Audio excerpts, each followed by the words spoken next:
안녕하세요. 진목TV입니다.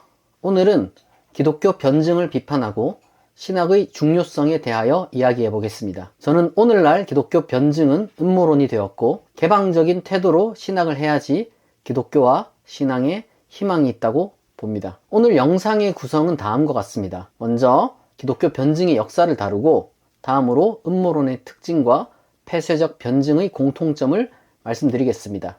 그리고 구체적으로 기독교 변증이 주장하는 주요 5가지 주제를 분석적으로 비판하고 그것에 대한 이 올바른 신학적 입장들과 태도는 무엇인지 구체적 신뢰를 통해 여러분에게 소개하겠습니다. 본래 기독교 변증은 기독교 신앙에 대한 오해 또는 공격에 맞서 합리적 주장을 제공하는 것이었습니다. 예를 들어 초기 교부 중 유스티누스나 테르툴리아누스와 같은 이들은 주변 세계의 공격에 맞서서 기독교를 변호하려고 노력했습니다. 특히 저는 유스티누스의 두 편의 기독교 변호를 우리말로 직접 번역하였습니다.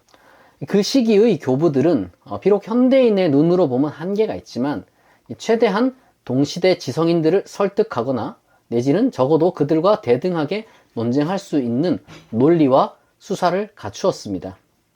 초기 교부들의 제1목적은 기독교를 합법적 종교로 확립하고 무신론, 식인풍습, 근친 등과 같은 기독교에 대한 이 터무니없는 오해나 비난에 대해서 반박했습니다.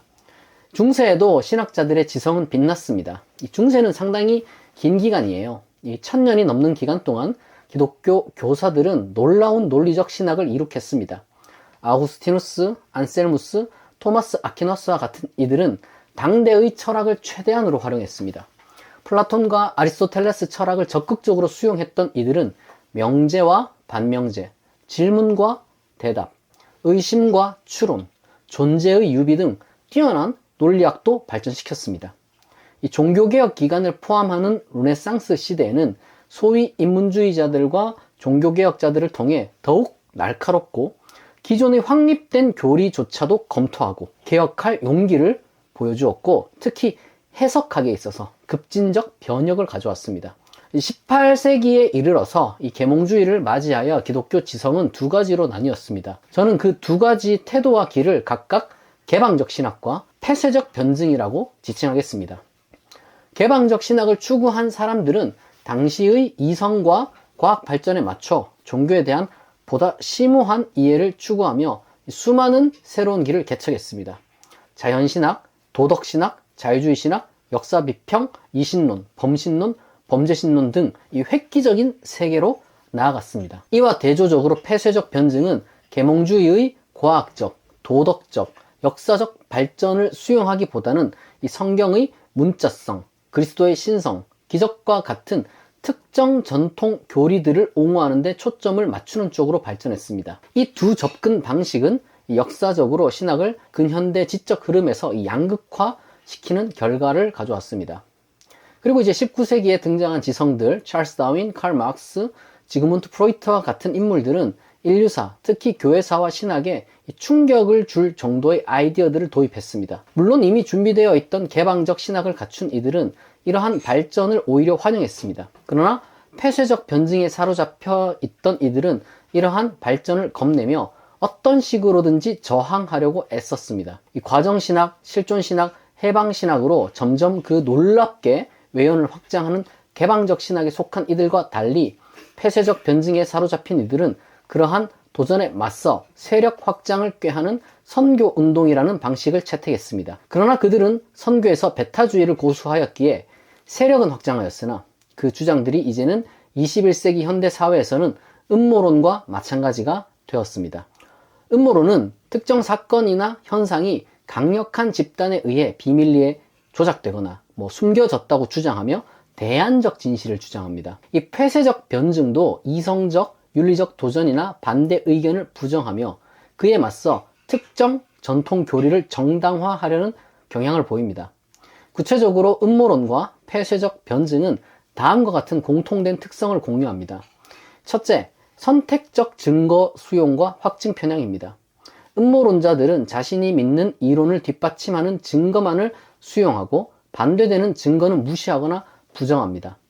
폐쇄적 변증도 특정 교리를 위협하는 과학적, 철학적 반론에 대한 증거를 거부하고 자신들의 믿음에 유리한 정보만을 선택적으로 수용합니다. 둘째로 선악 이원론과 비판적 사고의 부재입니다. 음모론자들은 반대되는 의견을 단순한 이견이 아니라 적대적 세력의 음모로 감주하고 이 감정적이고 직관적인 결정을 내립니다.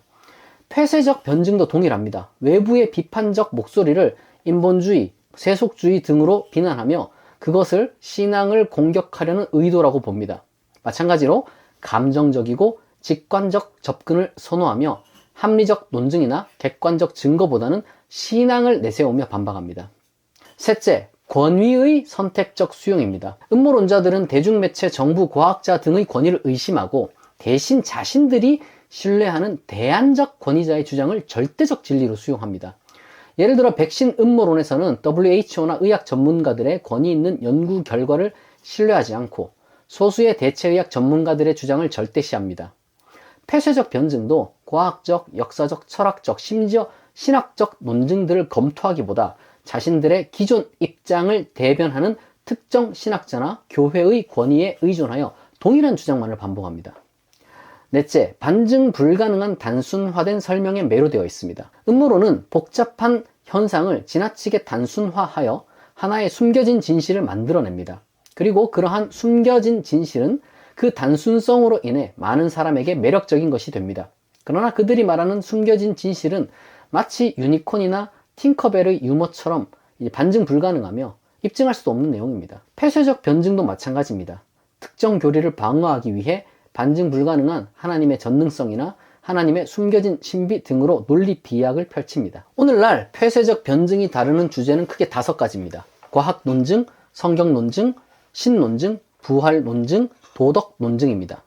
가장 먼저 과학 논증에 해당하는 창조과학, 지적 설계, 유신 진화론에 대해 말씀드리겠습니다. 창조과학과 지적 설계는 모두 과학적 방법론을 근본적으로 왜곡하는 시도입니다. 과학은 관찰 가능한 증거를 바탕으로 가설을 세우고 이를 반복 검증하는 엄격한 과정을 따릅니다. 그러나 창조과학은 성경에 근거하여 우주의 기원과 생명의 기원을 설명하며 젊은 지구론을 내세우고 진화를 부정합니다. 지적 설계 또한 생명체의 복잡성을, 소위 환원 불가능한 복잡성을 통해 설계자가 있다고 주장합니다. 이러한 접근은 과학적 방법론을 포기하고 선험적 신념을 과학적 사실인 것처럼 주장하며 이는 과학적 탐구의 본질에 위배됩니다.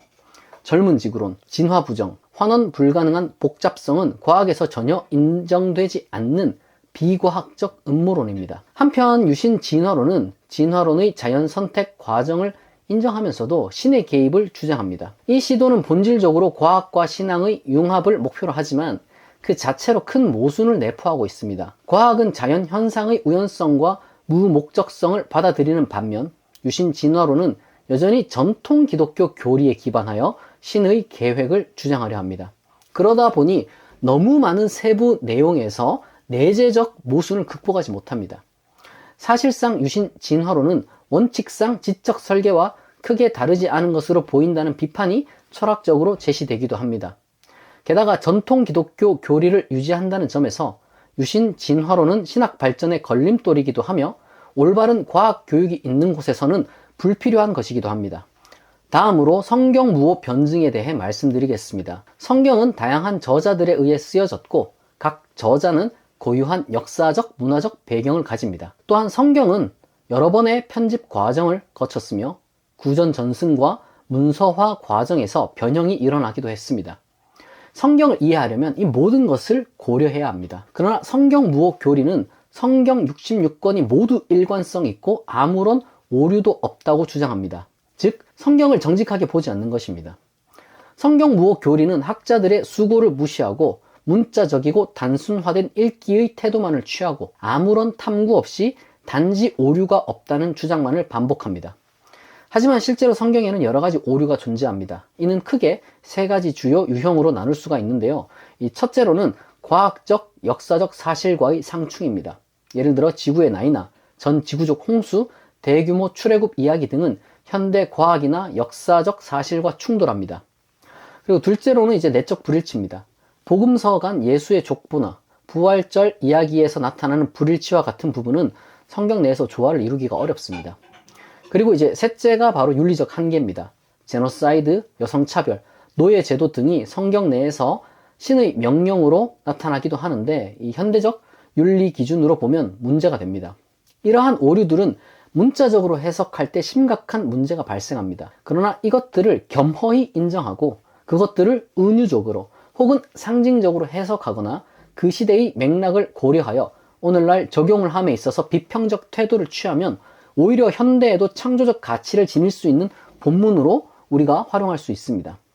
게다가 성경 무호 교리는 기독교의 본질적 신앙도 아닙니다. 성경 무호 교리는 단지 19세기 말 미국에서 역사 비평에 대한 반응으로 등장했습니다. 역사 비평은 성경을 역사적, 문학적 관점에서 분석하고 성경을 인간의 역사와 문화적 맥락 속에서 이해하려는 시도였습니다. 그러한 방법론은 성경에 대한 보다 풍성한 이해를 가능하게 해주었으나 성경 무호 교리는 이러한 방법론을 부정하고 성경을 문자적으로 받아들이려는 태도를 고수했습니다. 그러나 성경 무호 교리는 언제나 궤변으로 이어집니다. 예를 들어 과학적 사실이나 역사적 사실과 상충하는 성경의 내용을 무리하게 정당화하거나 내적 불일치가 있는 부분을 다양성으로 포장하려는 시도가 그것입니다. 이러한 변증은 성경을 과학적으로나 역사적으로 더 이해하기 어렵게 만들고 외부인들에게 성경에 대한 거부감을 더욱 강화시켜 왔습니다. 성경을 비판적으로 해석하고 이해하는 것이야말로 성경의 가치를 높이는 교회와 신학의 역할입니다. 성경 무호 변증은 단지 교회를 폐쇄적으로 만들고 성경에 대한 진지한 연구와 탐구를 방해할 뿐입니다. 물론 폐쇄적 변증도 성사학을 한다고 주장할지는 모르나 그것은 음모론적인 방식으로, 즉 선택적으로 성사학을 합니다. 그러나 진지한 연구는 비판적 성서학을 지향합니다. 다음으로 신존재 논증입니다. 신존재 논증은 오랜 시간 동안 철학적, 신학적 논의의 중심에 있었습니다. 이는 상당히 중요한 개념적 지성 활동입니다. 그러나 전통적 신에 대한 변증은 너무 반지성적입니다. 가장 큰 문제는 순환 논리입니다. 이 존재론적 논증은 신은 완벽함으로 존재하지 않을 수 없다는 주장인데요. 증명해야 하는 신의 개념에 존재가 포함되니 신이 존재한다는 이상한 주장이 상당 기간 존재했습니다. 이러한 순환 논리는 논증 자체에 의문을 품게 합니다. 또 다른 문제는 인식론적 한계입니다. 인간의 인식 능력은 유한합니다. 우리가 아는 것은 우리의 경험과 제한된 지각에 의존합니다. 그러나 변증가들은 자신들이 증명하고자 하는 신이 무한하고 전지전능한 존재라고 전제합니다. 하지만 무한하고 전지전능한 존재인 신을 인간의 인식 능력 내에서 완전히 정의하거나 증명하는 것은 불가능에 가까운 시도입니다. 신존재 논증이 무한자를 다루는 과정에서 인간의 유한한 인식 범위를 초과하게 되며 그로 인해 신을 정의하려는 시도는 본질적으로 한계를 가질 수밖에 없습니다. 신의 개념이 인간의 인식 밖에 존재한다면 신의 존재를 논리적으로 증명할 수 있는 방법은 존재하지 않습니다. 게다가 가장 심각한 것은 개념적 모호성입니다. 신존재 증명이라는 폐쇄적 변증가들의 야심찬 도전은 신, 존재, 증명이라는 개념이 얼마나 복잡한 층위와 다양성을 갖는지 전혀 모르고 있습니다. 먼저 신이라는 개념은 문화적, 철학적, 심리적 배경에 따라 다르게 이해됩니다. 고대의 다신론 문화에서 신은 강력한 힘을 가진 존재자들이기도 하고 다양한 힘들 그 자체이기도 했습니다. 그러나 유대교에서 신은 인격적 최고신이자 민족신으로 격상되고 기독교에서 신은 삼위일체론으로 자리 잡았으며 또다시 이슬람에서는 단일한 절대자가 됩니다. 게다가 다양한 종교 철학과 또한 다양한 종교 신학에서 신의 속성들에 대한 개념적 이해도 다 다릅니다. 그러므로 신이라는 개념을 어느 개념에 부합하는 신으로 논증할 것인지 명확히 정하는 것부터 논란됩니다. 존재라는 개념도 마찬가지입니다. 이 존재라는 개념은 신만큼이나 복잡합니다. 그래서 존재를 정의하려는 시도는 그 자체로 어려움을 겪습니다. 이는 존재가 너무 광범위하고 다양한 맥락에서 다른 의미를 지니기 때문입니다. 존재는 여러 층위에서 다르게 이해될 수 있습니다. 예를 들어 우리는 물리적 세계의 객체들이 존재한다고 말할 때와 추상적 개념이나 수학적 구조가 존재한다고 말할 때의 의미가 다르다는 것을 인정합니다. 물리적으로 있다고 할 때 그 개념은 공간과 시간을 공유하며 감각적으로 경험할 수 있는 것을 암시하는 반면 수학적으로 있다 혹은 윤리적 원칙으로 있다고 할 때 그것은 물리적으로 있다와 다릅니다. 신에 대한 개념을 아직 정하지 못한 상태에서 신이 있다는 것이 어떤 의미인지 결정할 수 없습니다. 애당초 우리는 신뿐 아니라 너무 많은 무언가들의 있음을 완전히 파악하지도 못합니다. 당장 우리는 빛이 있다는 것이 어떤 의미인지, 그리고 우주의 있음의 본질이 무엇인지 파악하지 못합니다. 증명이라는 개념 역시 매우 복잡하고 다층적인 의미를 갖고 있습니다. 과학적 증명은 실험과 관찰을 통해 얻은 데이터를 기반으로 이루어지며 결과적으로 재현 가능하고 경험적으로 입증 가능한 사실들에 의존합니다. 그러나 신존재 증명을 위해서는 우리는 어떠한 시도를 해야 할지 전혀 합의 보지 못하고 있으며, 변증가들의 우격다짐의 논증은 당연히 그 타당성에 의문을 불러일으킬 수밖에 없습니다. 이처럼 순환논리, 인식론적 한계, 개념의 모호성으로 인해 변증가들의 주장은 기각됩니다.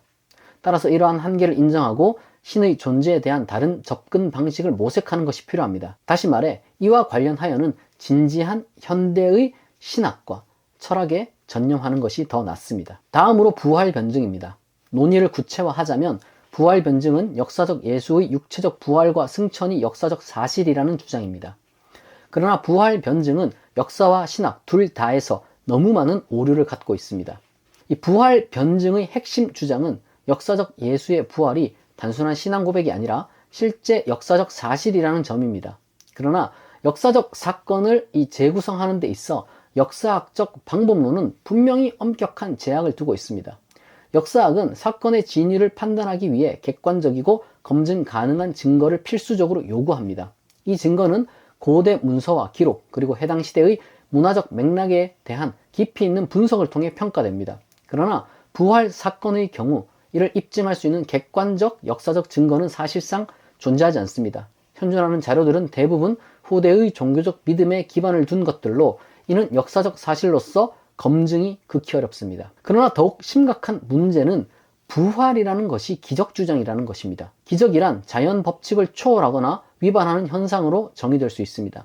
역사적 사건은 일반적으로 인과관계에 따라 설명되며 그 인과관계는 우리가 일상적으로 경험할 수 있는 자연 법칙에 근거를 둡니다. 다시 말해 자연 법칙을 무시하거나 위배하는 기적은 역사 서술에서 사건의 원인으로 제시될 수 없습니다. 역사적 설명 혹은 재구성은 사회적, 정치적, 경제적 배경과 인과관계 속에서 종합적으로 이루어져야만 합니다. 기적에 관한 이야기는 기독교에만 국한되는 것도 아니고요. 구약에도, 신약 배경의 지중해 문화권에도, 이슬람교에도, 아시아에도, 전 세계 모든 종교와 신화에 퍼져 있습니다. 이 모든 기적 중 그 어느 것도 과학적으로 검증된 것은 없고 역사의 실제 사건으로 인정된 것도 없습니다. 여느 기적 이야기도 역사학에서 반드시 비판적이고 학문적 시각으로 검토되어야 마땅하고, 이는 예수의 부활도 예외가 아닙니다. 부활 변증에서 중요한 근거 중 하나는 목격자들의 증언입니다. 그러나 목격자 증언만으로 사건을 역사적 사실로 인정하는 것은 매우 위험할 수 있습니다.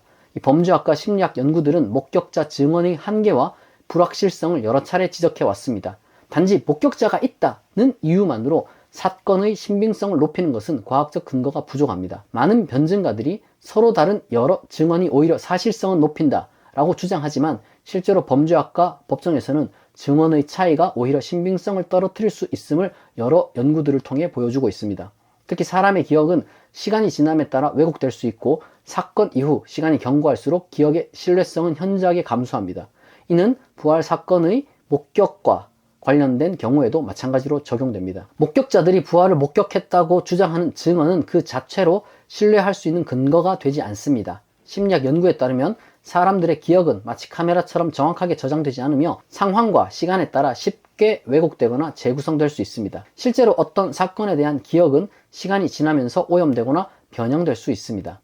물론 우리는 최초의 기독교 기록물의 저자인 바울을 통해 초기 기독교 부활 신앙에 대해 엿볼 수 있습니다. 그러나 그는 부활을 단순한 육체적 소생이 아니라 근본적인 영적 체험으로 해석합니다.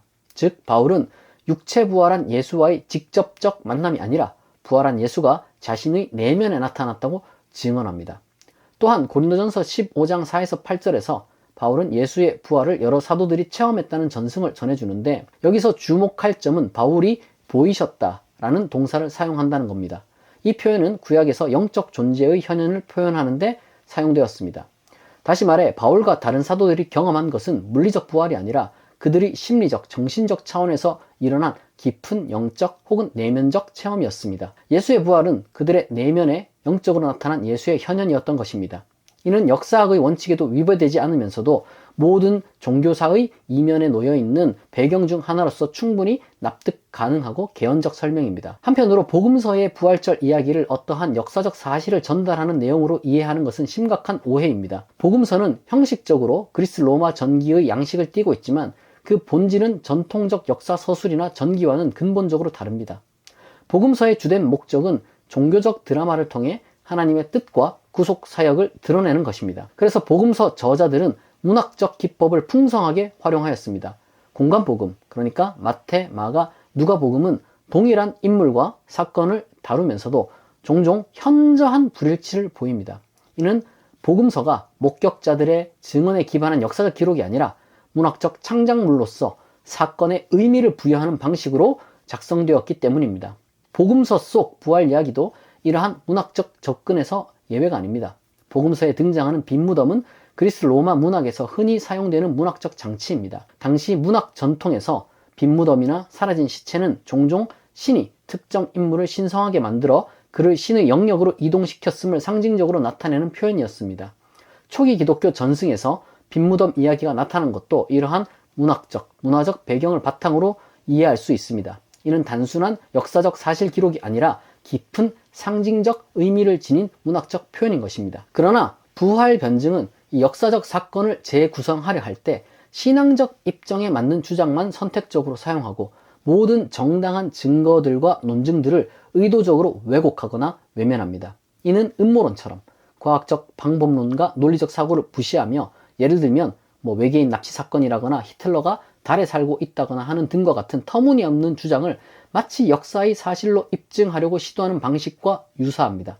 부활 변증의 접근 방식은 부활 사건이 가진 신학적, 영적 차원과 문화적 맥락을 간과하며 기독교 신앙의 본질을 왜곡할 위험이 있습니다. 마지막으로 폐쇄적 변증의 도덕 논증 문제입니다. 이 폐쇄적 변증은 도덕이라는 것, 선악이라는 것이 참으로 존재하기 위해서는 절대성을 보증하는 신이 존재해야만 한다고 주장합니다. 그러나 신을 도덕의 근거로 삼는 논증은 존재 증명과 존재 요청을 혼동하는 범주의 오류를 범합니다. 그러니까 윤리적 진리와 신의 존재 여부는 별개의 문제로 다루어야 합니다. 그러나 이러한 근본적인 범주 혼동 외에도 몇 가지 추가적 오류를 더 지적해 보겠습니다. 첫째, 환원주의의 오류입니다. 변증가들은 도덕의 근원을 신에게만 귀속시킵니다. 이는 도덕이 인간 사회의 복잡한 상호작용, 문화적 맥락, 진화적 과정에서 형성된다는 사실을 간과합니다. 도덕은 단순히 신의 명령이 아니라 인간의 경험과 이성을 통해 발전해 왔습니다. 둘째로는 도덕적 자율성의 부정입니다. 신을 도덕의 절대적 근거로 삼는 것은 인간의 도덕적 판단 능력과 자율성을 제한합니다. 칸트의 실천이성 개념이 보여주듯 인간은 신의 존재와 무관하게 이성을 통해 도덕적 원칙을 도출할 수 있습니다. 셋째, 문화적 다양성 무시입니다. 기독교 중심의 도덕과는 다양한 문화와 종교에서 발전한 윤리체계를 충분히 고려하지 않습니다. 이는 보편적 윤리 원칙의 가능성을 제한합니다. 넷째, 에우티프론의 딜레마에 대한 성찰 부족입니다. 폐쇄적 변증가들이 주장하는 신의 명령 이론은 선악 기준이 오직 신의 의지에 달려있다고 주장합니다. 그러나 신이 명령했기 때문에 선한 것인가 아니면 선하기 때문에 신이 명령한 것인가 라는 이 딜레마는 매우 심오한 윤리철학적 고민인데 폐쇄적 변증가들에게서는 이러한 논의에 대한 성찰을 찾기 힘듭니다. 물론 폐쇄적 변증가들은 문제의 논의를 보다 더 근본적으로 파고듭니다. 그들은 신이 없다면 참된 의미의 선악은 존재할 수 없다고 믿고 있습니다. 즉 신을 도덕적 절대자의 기준으로 설정하지 않으면 선과 악의 본질적 구분이 무너진다는 주장입니다. 이 폐쇄적 변증가들의 이 논리에는 중요한 철학적 문제가 존재합니다. 그 문제는 바로 신이라는 개념을 너무 확고하게 특정한 방식으로 정의하고 있다는 점입니다. 신을 도덕적 절대자의 기준으로 설정하는 것은 매우 근본적인 신의 개념에 의존하게 되는데 이는 철학적으로 더 깊이 성찰될 필요가 있습니다. 저는 신의 문제를 진지하게 성찰하지 못한 폐쇄적 변증가들의 문제에 대해서 이미 앞서 충분히 논했습니다. 이제 간략하게 폐쇄적 변증이 오염시킨 주제들을 개방적 신학이 어떻게 다룰 수 있는지 말씀드리겠습니다. 저는 이것을 통합적으로 신, 성경, 예수, 윤리로 각각 다루도록 하겠습니다. 먼저 신론입니다. 이 20세기, 21세기에는 훌륭한 신학자들이 과학 발달에 발맞추어 전통 신론을 고수하지 않고 훨씬 더 열린 놀라운 신론들을 다양하게 신학적으로 전개했습니다. 저는 그 중에서 파울 틸리히, 존 로빈슨, 돈 큐핏, 존 호트 등의 논의를 간략하게 도입하겠습니다. 파울 틸리히는 20세기 최고의 신학자 중 한 명입니다. 그는 자신의 책 조직신학 시리즈에서 하나님을 실존하는 존재로 간주하지 않습니다. 그는 하나님을 존재 자체, 즉 존재의 근거이자 힘으로 봅니다. 하나님은 존재의 구조 안의 대상이 아니라 그 구조의 근본적 원리며 존재론적 구조를 넘어서 존재하는 분입니다. 이로써 틸리히는 하나님이 존재의 범주나 인과관계 속에 제한되지 않음을 강조합니다. 그의 영향을 받은 많은 신학자들은 이와 같은 신론을 대중화시키기 시작했으며 그러한 일에 기여한 두 사람이 바로 존 로빈슨과 돈 큐핏입니다. 로빈슨은 신에게 솔직히라는 책에서 신을 인격적 존재로 간주하는 전통적 신론의 의문을 제기하며 신을 우리의 존재의 깊이로 이해해야 한다고 주장합니다. 이는 신을 초자연적이고 외적인 존재가 아닌 내적인 관계와 실존적 깊이로 접근하려는 시도입니다. 로빈슨에 이어 돈 큐핏은 떠나보낸 하느님이라는 책에서 종교적 영성을 내면화하고 철저한 자율성을 통해 현대인에게 맞는 새로운 영성을 찾아야 한다고 강조합니다. 또한 전통적인 신론인 섭리하시는 하나님 이론을 비판하며 하나님을 인간과 병렬하는 하나의 객체로 보는 것을 비판합니다. 큐핏은 전통적 객관적 유신론을 비판하고 신의 존재를 증명하는 기존의 방식들은 더 이상 의미가 없다고 하며 대신 그는 하나님을 객관적 존재로서가 아닌 인간의 자율적 요구로 보는 관점을 제시합니다. 다시 말해 큐핏에 의하면 하나님은 저 멀리 계신 어떤 인간이 신화적으로 상상한 객체가 아니라 우리 내면에서 무제약적으로 요청하지만 동시에 우리를 그 최고의 운명을 성취하게 하는 명령입니다. 존 호트는 가장 최신의 신론을 제시한 신학자 중 한 사람입니다. 2022년 그는 God After Einstein이라는 책을 썼는데 과학과 종교의 관계를 현대적 관점에서 재조명하려는 시도를 담고 있습니다. 그 책에서 호트는 우주가 시간이 흐르면서 변한다는 과학적 사실을 근거로 전통적 신 개념이 시대에 따라 진화해야 한다고 주장합니다. 그에 의하면 실제로 과학이 발전하면서 옛 신관들이 폐기되는 경우가 많았습니다. 그리고 새로운 신관이 항상 등장했습니다. 그러니까 오늘날에도 과학의 발견과 양립할 수 있는 새로운 신관이 필요하다고 보는 것이죠. 호트는 우주적 드라마라는 관점에서 우주를 바라보며 신을 우주가 만들어가는 이야기에 참여하는 존재로 묘사합니다. 그는 신이 지금 존재하는 것이 아니라 앞에 존재하는, 즉 미래지향적 존재로 이해되어야 한다고 주장합니다. 이는 전통적 신학적 신관인 신이 우주를 창조하고 유지하는 존재라는 개념에서 벗어나 우주의 변화와 흐름 속에서 이제 새로운 신을 찾고자 하는 접근이라고 할 수 있겠습니다. 이러한 신학적 접근은 기존의 전통적 신론을 뛰어넘어 신과 인간, 우주에 대한 새로운 질문들을 던지고 이 질문들이 현대와 어떻게 연결될 수 있는지를 탐구합니다. 물론 이것들은 단편직 신뢰일 뿐입니다. 저는 너무도 풍성한 현대의 새로운 신학적 신론들을 다 파악하지 못하고 있습니다. 과학, 윤리, 철학과 신학이 만나는 지점에서 신학은 점점 더 풍성해지고 있습니다. 또한 각기 다른 종교 전통과 그 안에서 활동하는 신학자들의 접근 방식은 우리에게 중요한 통찰을 제공합니다. 이들은 각자의 문화적 배경과 종교적 체계를 바탕으로 신과 인간, 우주와 존재에 대한 깊은 질문을 다루고 있으며 서로에게 다른 관점이 상호작용할 때 신학적 이해는 더욱 풍부해질 수 있습니다. 폐쇄적 변증에 갇혀 있다면 이러한 세계에는 영원히 참여할 수 없을 것입니다. 개방적 신학에서의 성서는 전통적 해석 방식을 넘어서서 이 성서를 더 깊이 현대적 관점에서 이해하고 해석하는 방식을 추구합니다. 성서는 단순한 신의 메시지가 아닌 다양한 시대적, 문화적, 사회적 맥락에서 나온 사람들의 경험 및 신앙 고백으로 이해된다는 것이죠. 이러한 접근은 성서의 문자적 의미를 넘어서서 그 당시 사람들의 문화적 배경과 사회적 요구를 고려하며 텍스트의 진정성과 관련된 질문을 던집니다. 그리고 그러한 텍스트의 의미를 발견하기 위해, 그리고 의미를 도출하기 위해 텍스트 중심의 해석과 독자 중심의 해석이 상호작용을 하며 성서학을 발전시키고 있습니다. 저는 수많은 비평 방법이나 성서학의 연구 결과들을 나열하기보다 이제 성경 무호 교리를 거부하고 비판적으로 성서를 연구하되 이 성서의 가치를 더욱 빛내는 이제 신학자들을 소개하고자 합니다. 그들의 이름은 루돌프 불트만, 존 도미닉 크로스산, 월터 브루그만, 리처드 헤이스입니다. 실존주의 신학자인 불트만은 그의 책 예수 그리스도와 신화를 통해 신약 성경의 초자연적이고 신화적 요소들을 실존적 메시지로 전환하는 작업을 합니다. 그리고 그를 통해 현대 독자들이 성경을 더 잘 이해할 수 있도록 합니다. 그는 신약의 기독교적 메시지가 역사적 사실에 대한 믿음보다 신앙의 경험과 실존적 의미에 중심을 둬야 한다고 주장합니다. 이는 성경의 메시지를 신화적 표현을 넘어서서 인간 존재와 삶에 대한 깊은 성찰로 변화시키는 중요한 접근 방식입니다. 신약학자 존 도미닉 크로스는 그의 책 성경을 어떻게 읽어야 참 그리스도인이 되는가를 통해 성경에서 폭력적이고 비폭력적인 신의 묘사 사이의 긴장감을 탐구합니다. 성경 속에는 이제 폭력적인 메시지 그리고 비폭력적인 메시지가 혼합되어 있는데 그것을 올바로 인식하고 핵심 메시지는 바로 비폭력적이고 분배적 정의의 비전이라는 것이죠. 그리고 그것을 우리의 신앙과 실천으로 삼을 것을 제안합니다.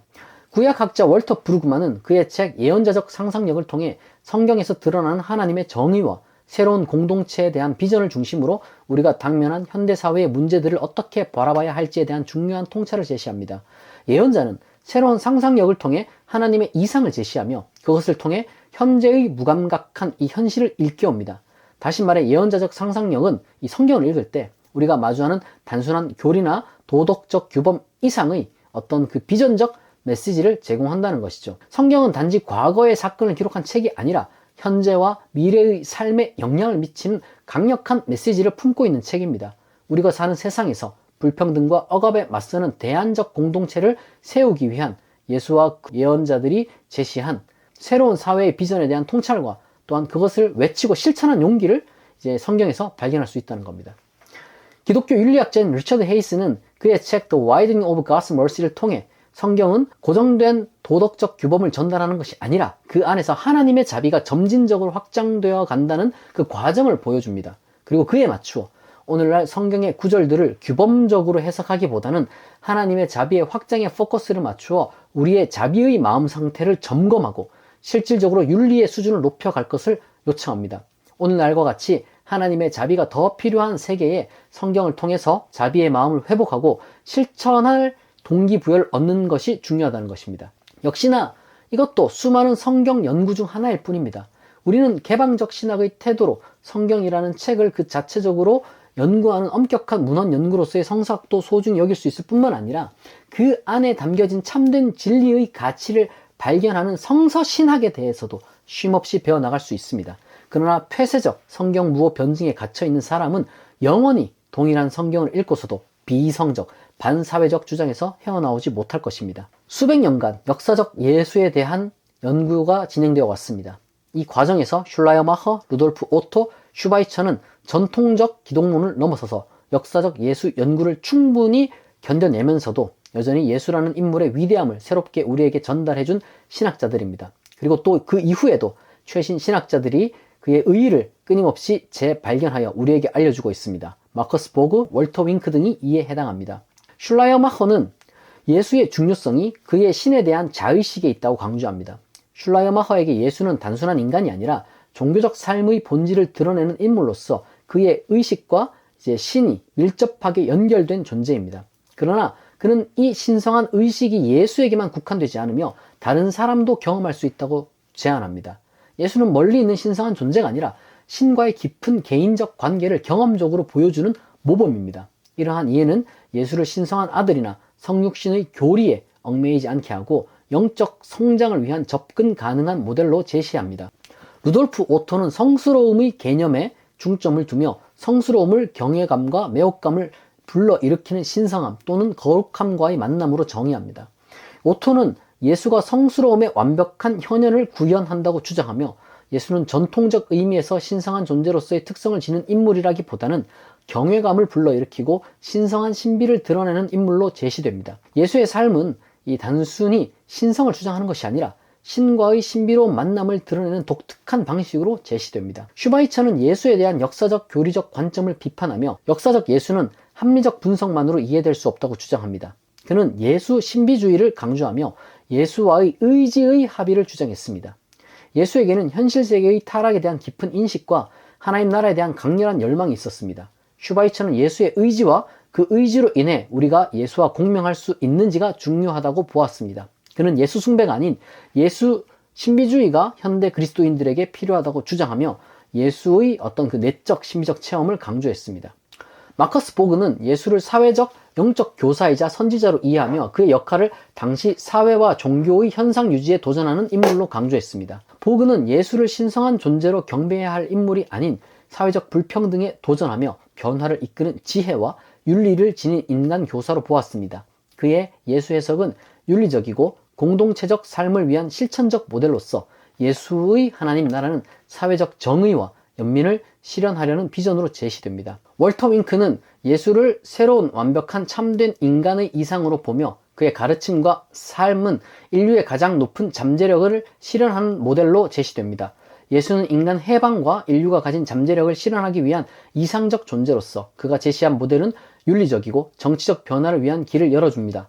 예수의 삶과 가르침은 인간의 해방과 정의로운 사회를 위한 행동 지침으로서 중요한 의미를 지닙니다. 저는 전통적 교리에 얽매이지 않으면서도 예수의 삶과 중요성에 대한 심오한 통찰력을 제공하고 동시에 종교적 논의를 벗어나지 않는 신학자들에 대해 간략히 언급했습니다.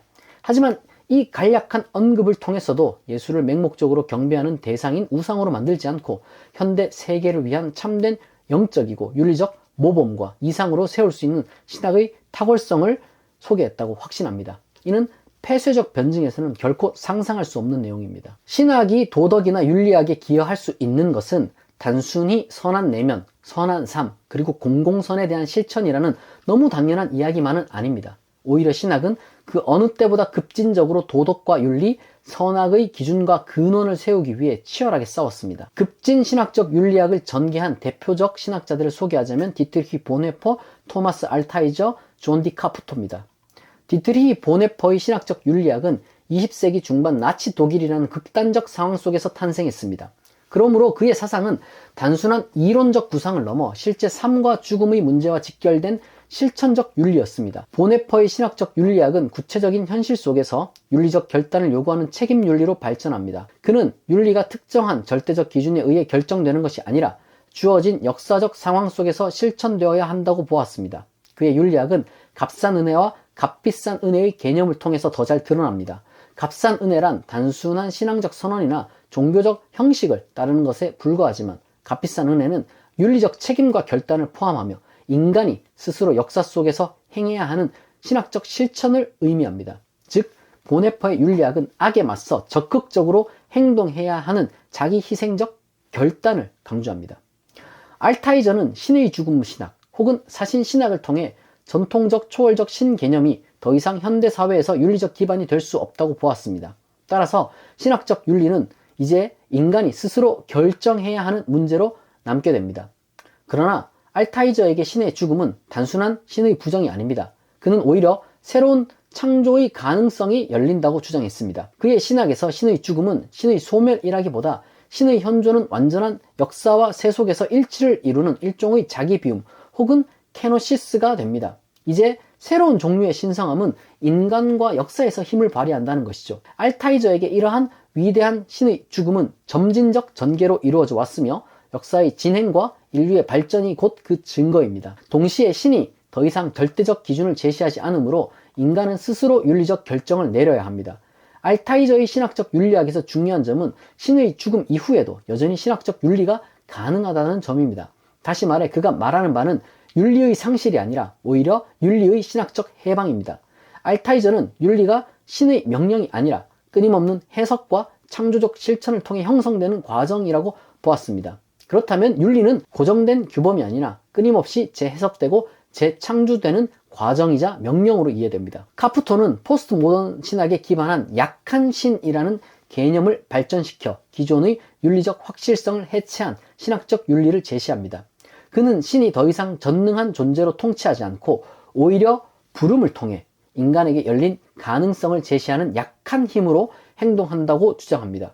즉 카푸토에게 신은 모든 것을 다스리는 주권적 존재가 아니라 윤리적 행동을 요구하는 사건입니다. 이 신학적 변화는 그의 윤리적 접근 방식의 기초를 형성합니다. 카푸토의 신학적 윤리는 확고한 도덕법이나 신의 명령에 근거하지 않고 신의 부름에 대한 끊임없는 의문과 응답의 과정을 통해 나타납니다. 이 관점에서 윤리적 행동은 확립된 기준이나 원칙을 따르지 않지만 우리가 마주하는 타인의 요청에 대한 열린 태도에서 비롯되며 카푸토는 이를 세상에서 신의 약한 힘의 표현으로 봅니다. 이러한 접근 방식은 에마누엘 레비나스의 타자 윤리와 연결되며 윤리는 단순한 이론이 아니라 신학적 의미가 있는 실제적 관계에서 형성된다는 점을 강조합니다. 카푸토는 신학적 윤리가 특정 절대적 규범에서 자유로워야 한다고 주장하지만 신의 약한 부름에 대한 우리의 응답에 뿌리를 둔 윤리는 여전히 필요하다고 주장합니다. 왜냐하면 그것이 절대적이고 신성한 명령이자 요청이기 때문입니다.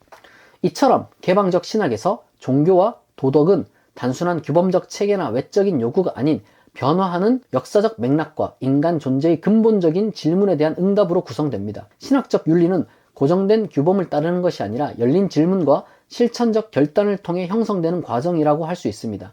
그러나 폐쇄적 변증은 이 모든 창조적이고 역동적 신학적 윤리학을 이해하지 못하고 파편적이고 협소한 개념에 갇힌 신을 정당화하거나 단순하고 피상적인 선악을 절대화하는 것에 열심을 내므로써 심도 깊은 윤리학적, 도덕적 논의와 실천을 억누를 뿐입니다. 지금까지 우리는 폐쇄적 변증이 어떻게 역사적 사실, 과학적 방법론, 합리적 논증을 왜곡하며 음모론과 유사한 오류를 범하는지 살펴보았습니다. 이러한 폐쇄적 변증은 진실을 탐구하고 신앙을 깊이 이해하는 데 도움이 되기는커녕 오히려 지적 성장을 가로막고 외부 세계와의 소통을 단절시키며 심지어 신앙을 왜곡하는 결과를 초래할 수도 있습니다.